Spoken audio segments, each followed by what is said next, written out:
जय श्री कृष्णा भक्तों, राधे राधे। आज हम आपको चैत्र कृष्ण पक्ष की पापमोचनी एकादशी की विधि एवं महात्म्य सुनाने जा रहे हैं। युधिष्ठिर बोले, अमल की एकादशी की कथा मैंने सुनी। चैत्र कृष्ण पक्ष की एकादशी का क्या नाम है? हे कृष्ण, उसकी क्या विधि है और क्या फल है? श्री कृष्ण बोले, हे राजेंद्र, मैं पापमोचनी एकादशी का व्रत कहूँगा, सो उसे सुनो। चक्रवर्ती मानधाता ने यही प्रश्न लोमेश ऋषि से किया। मानधाता बोले, हे भगवान, मैं लोगों के हितों के लिए सुनना चाहता हूँ। चैत्र के कृष्ण पक्ष की एकादशी का क्या नाम है, उसकी क्या विधि है और यह क्या फल है, इसका क्या फल है, सो कृपा करके कहिए।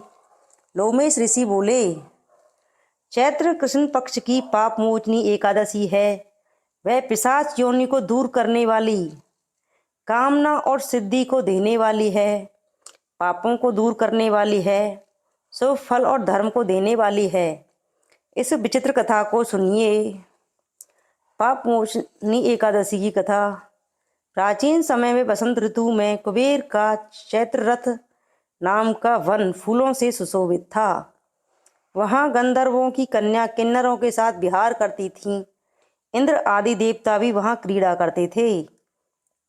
चैत्र रथ वन से सुंदर कोई दूसरा वन नहीं था।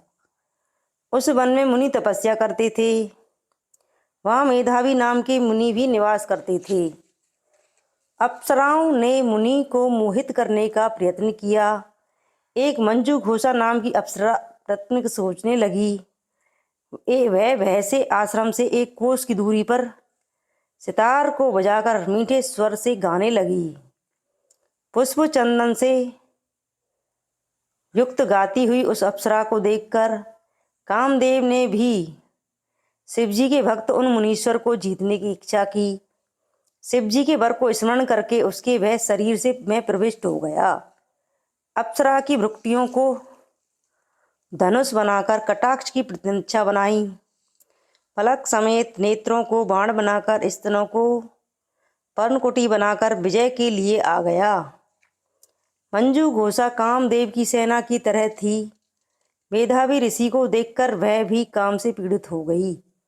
यौवन से सुंदर शरीर वाले श्वेत यज्ञोपीत धारण किए हुए मेधावी ऋषि भी दूसरे कामदेव की तरह शोभित हो रहे थे।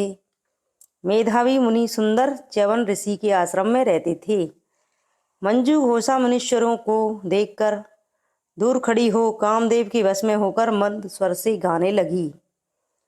उसकी चूड़ी करधनी और नुपुरों की झनकार से वन गूंजने लगा। हाव भाव सहित गाती हुई अप्सरा को देखकर मुनीश्वर भी काम के वशीभूत हो गए और उस मंजू घोषा पर मोहित हो गए। मंजू घोषा आकर मुनि को हाव भाव कटाक्ष से मोहित करने लगी।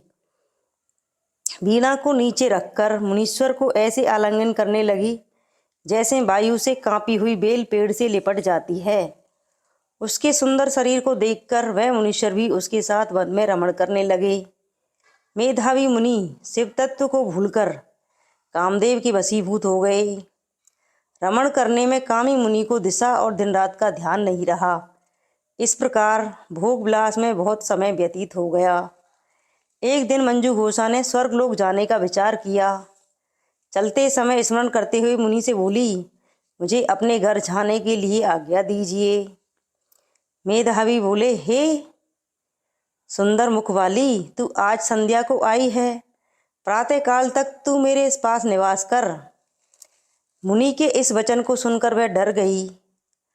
फिर उन मुनीश्वर के साथ विषय करने लगी। मुनि के शाप के डर से वह बहुत वर्षों रमण करती रही, वर्षों तक। 57 वर्ष 9 महीना दिन व्यतीत हो गए, परंतु इतना समय मुनि को आधी रात के समान मालूम हुआ। एक दिन अप्सरा मुनि से फिर बोली, हे ब्राह्मण, मुझको घर जाने की आज्ञा दीजिए। मेधावी बोले, अभी तो सवेरा हुआ है, मेरी बात सुन। जब तक मैं संध्या करूं तब तक तू यहाँ ठहर। मुनि के इस वचन को सुनकर वह डर गई।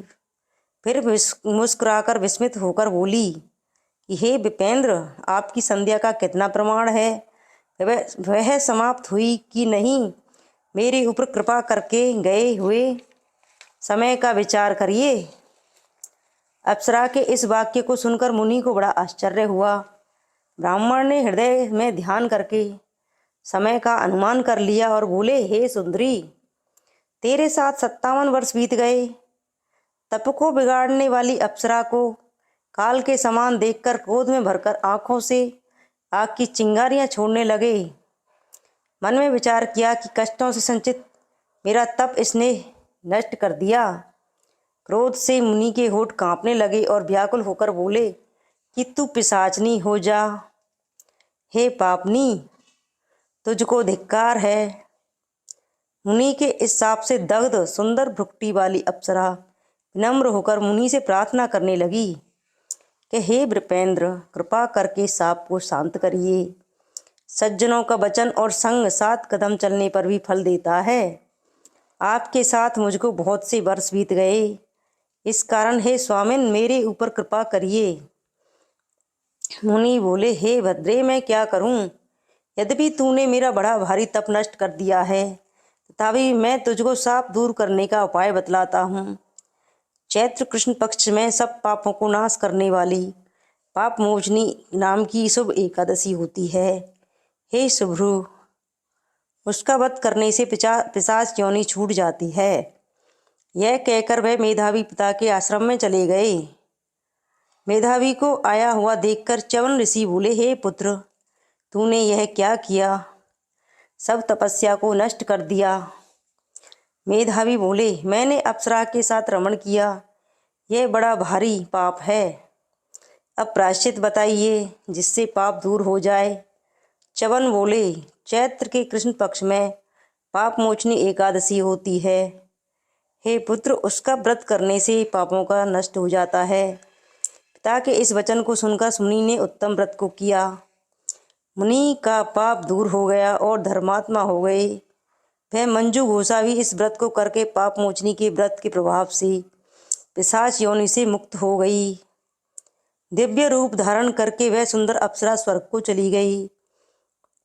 लोमेश ऋषि बोले कि पाप मोचनी एकादशी के व्रत का ऐसा ही प्रभाव है। हे राजन, जो मनुष्य पाप मोचनी एकादशी का व्रत करते हैं उनके सारे पाप दूर हो जाते हैं।